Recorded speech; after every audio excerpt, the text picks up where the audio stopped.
El Señor nos dejó una ley para hacer un pacto con nosotros. Nos dejó unos mandamientos para que nosotros alcanzáramos la vida eterna, para hacer una alianza con nosotros y que al cumplirlos encontremos su voluntad y encontremos también la felicidad.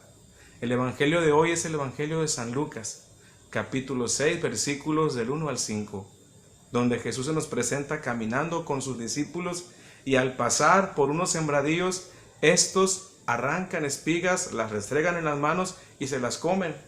Y ante esta acción los fariseos que estaban espiándolos le llaman la atención fuertemente a Jesús y le dicen: ¿por qué tus discípulos hacen algo que está prohibido hacer en sábado? Esto puede suceder con cosas buenas en nuestra vida. Por ejemplo, vamos a misa y hemos preparado una celebración muy bien, pero ¿qué sucede?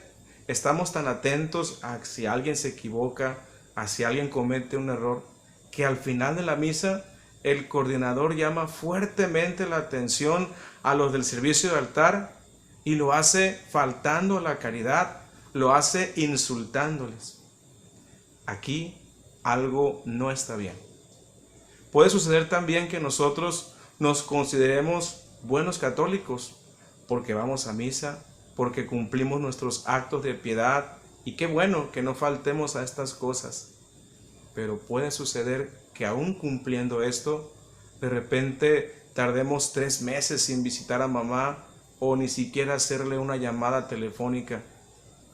El cumplimiento de la ley, nuestra devoción, debe llevarnos siempre a amar al prójimo genuinamente y a no descuidarlo. Pudiéramos entonces pensar también que una simple acción natural, como fue la de comer por parte de sus discípulos, llegó a convertirse en un objeto de discusión, en algo que, sometido a un escrutinio judicial, se convierte en una causa de discordia. Es muy triste entonces cómo esta situación lleva a convertir a los fariseos precisamente en aquellos jueces de lo que está haciendo Jesús. ¿Qué sucede en este momento? Los fariseos solamente tienen una mirada superficial y además de eso, el juicio. Jesús los invita a que ellos vayan más allá del simple encontrarse en la mirada, realmente a conocer a la persona, a ver por sus necesidades. Los fariseos tenían esa mirada de espía, los discípulos tenían esa mirada de aquellos que siguen a Jesús, de aquellos que siguen al Señor. La llamada entonces es a seguir a Cristo, que es el dueño del sábado, que es el Señor del sábado. Y muchas veces nosotros nos olvidamos de esta realidad. Jesús es nuestro Dios y Señor. Jesús nuestro Señor, que es muy claro en lo que se refiere a materia de pecado. Si ves a una mujer con deseo, ya estás cometiendo adulterio en tu corazón. O le dijo a la mujer adúltera, una vez que ya se habían ido todos los que la acusaban: vete y no peques más. Jesús es sumamente compasivo y misericordioso. ¿Cómo podemos juntar estas dos cosas? ¿Cómo podemos conjugarlas?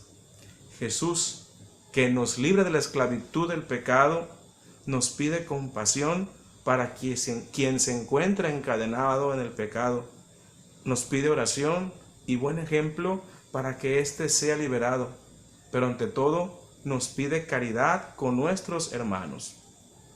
A base de reproches, a base de escrúpulos, a base de rigorismos, nunca vamos a conquistar corazones para Cristo. Los fariseos se fijaban en las faltas de los demás, pero en su interior se felicitaban por su buen comportamiento. La invitación entonces es a mirar a Dios y a buscar no solo la letra, sino lo que está en el corazón de Dios. Pero lo más fuerte y lo más triste de esto es lo siguiente. Muchas veces ese fariseo, ese que acusa, no son los otros, eres tú mismo. Y a veces no te perdonas y pierdes mucho tiempo reprendiéndote y regañándote. La invitación es que te abras al amor de Dios y que compartas ese amor de los demás. ¿Qué se necesita para poder entonces cumplir la ley perfectamente sin caer en estas cosas que hemos dicho de los fariseos? Se necesita no solamente una gracia, sino todas las gracias. Y es lo que le vamos a pedir al Señor. Señor, creo, pero fortalece mi fe. Espero, pero asegura mi esperanza. Te amo, pero inflama mi amor. Me arrepiento, Señor, pero aumenta mi arrepentimiento. Te adoro como al principio. Te deseo como mi fin. Te alabo como bienhechor perpetuo.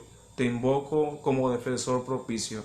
Que el Señor nos dé todas las gracias que nosotros necesitamos para que podamos cumplir su ley y hacer las cosas por Él. Ir más allá, entonces, de lo que alcanzan a ver nuestros ojos. Ir a nuestro corazón y saber que lo que hacemos, lo hacemos por agradar a Dios y por demostrarle que lo amamos, amando a nuestros hermanos. Que el Señor nos bendiga a todos en el nombre del Padre, del Hijo y del Espíritu Santo. Amén. No se olviden de pedir por Padre Sam. Yo soy Pater Fausto Osuna, amigo de Padre Sam y miembro del equipo que colabora con él en las redes sociales. Cuídense.